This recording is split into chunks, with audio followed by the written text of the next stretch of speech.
Your thoughts on all this back and forth? You know, you're a prosecutor. Your thought, is there any there? There's no there as far as the collusion conspiracy is concerned. But I think the thing that happened this weekend that's really important that people miss because they're so giddy about this story about Kushner is it blew up the collusion conspiracy.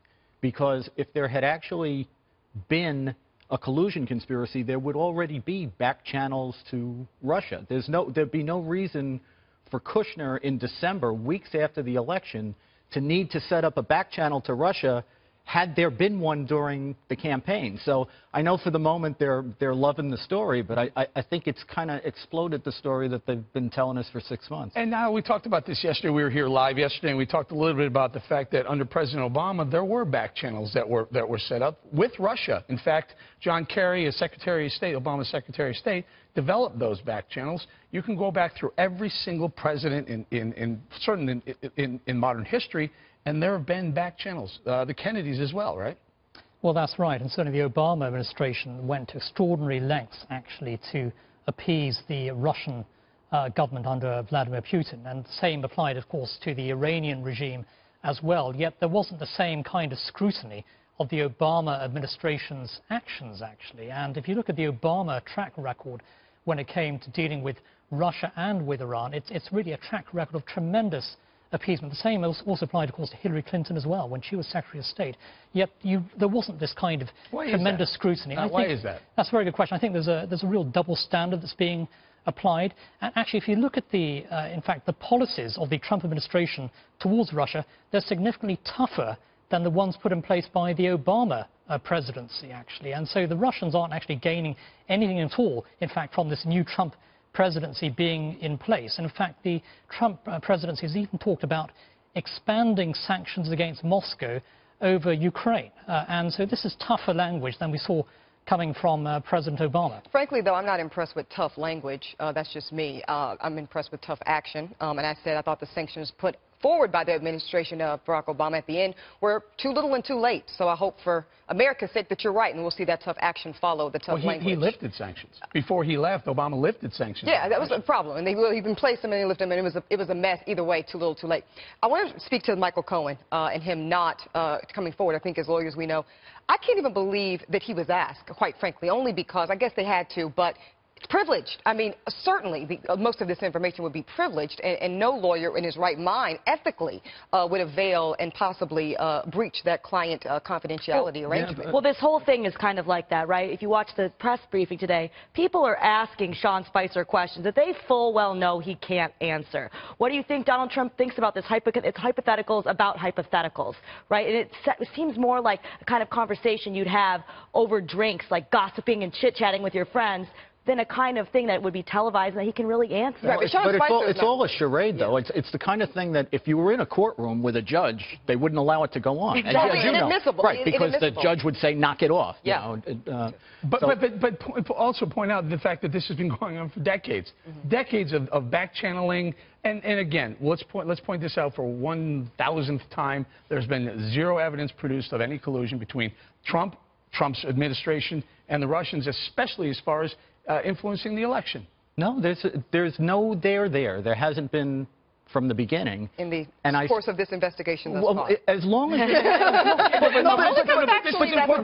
Abby's been very consistent on this thus far, and you've been in favor of it. The investigation hasn't concluded but yet, how do you square this with the way our legal system works? You're innocent until proven guilty. You absolutely are. So at what point do you I'm not someone that's in favor of indicting President Trump at this point, Eric, and you know that. I haven't been unfair to the president at all. I also just want to be fair to the process, right, and let it play out and run its course. Is it over process, though?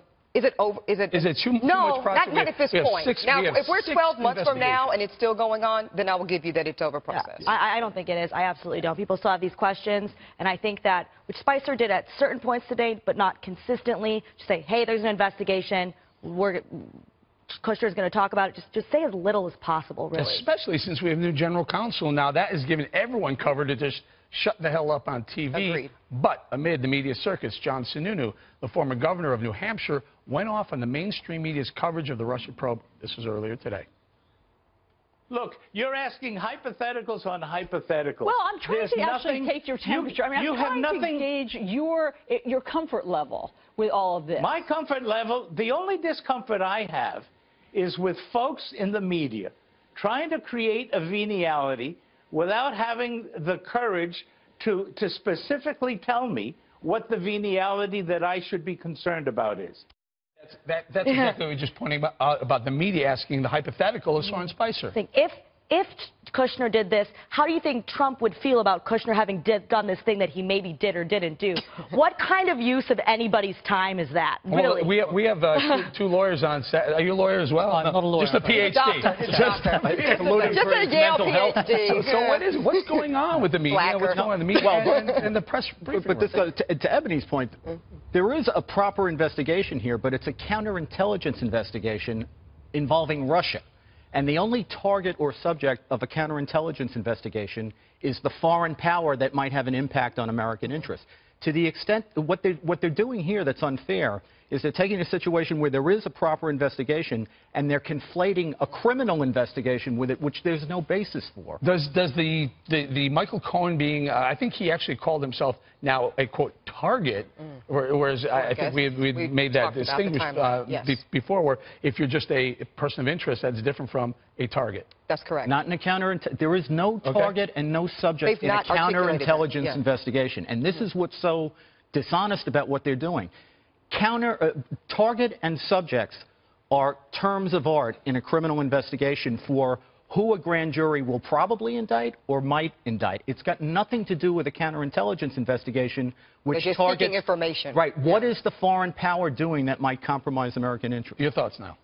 Yeah, I think, a key issue here, of course, is the ongoing leaks here, which are, I believe, extremely damaging to U.S. national interests. We saw that as well last week. Leaks with regard to the Manchester terror investigation, designed specifically, of course, to create a division between the United States and Great Britain. Fortunately, of course, no such division emerged, thanks to the strong leadership of Theresa May and also the fact that President Trump immediately reasserted the special relationship. But the reality is there are individuals who are leaking highly sensitive information for political reasons here. Why do you think the media is not interested in the leaks? Certainly not to the extent that they are interested in finding some sort of collusion between the Trump administration and the Russians. Because they had an agenda ahead of time. Yeah, and I think this is really it's a largely political story here. And, the reality is that U.S. policy towards Russia has not softened at all, actually, over the past few months. It is very important, though, I think, that the new Trump administration sends a very clear message to Moscow. They're not our friends, they're not our partners, they're not our allies. And I think that it's important for President Trump himself to send that message to Moscow. To who? Who is it important to? I mean, so there's an appearance amongst the American people that we still have a, I don't know, call it a fence or a distrust of Russia? I mean, what's the purpose of what you just outlined? Well, I think, a clear statement from the President would blow out of the water this sort of suggestion that he's being soft on the Russians or weak on the Russians, or there's some sort of pro-Russian agenda. And clearly, if you look at that bothers me a little bit. He bombed a Syrian airbase where Russians were actually stationed at and working side by side with Syrians. That's a very, very powerful statement to be making, and I think that we need to see more of those powerful statements.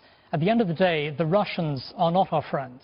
They are a vicious adversary of the United States. And I think U.S. policy has to reflect that in every... You don't want to have strategic confusion. I mean, you want the Russians to know that there are certain lines out there that if they cross them, we're not inviting them to cross them. It's going to be... They have consequences. Be a hostile I take certain issue with the idea that we need to sort of structure our foreign policy around what the media is going to say about it or what the media is going to do about it. I know that it's gotten so bad that there could be some truth to that, but I really resent that idea. I'm somebody who I agree with Ebony. I want to see the investigation go through. I have certain questions. But the way that people are reacting now, based on having no evidence other than suspicions and questions, I completely agree. But that just shows how it hurts the country as a whole, that Trump would even have to worry about something like that, rather than just saying, oh, what would be best for the country in this situation? Well, it's in the U.S. national interest to stand up to the Russians. They are the enemy of the free world. And so it's a fundamental... Right, for that reason, of course. A quick final thought. I don't like fishing expedition type things like this. To Kat's point, we cannot have a presumed ending before the investigation that will compromise any findings that we do get.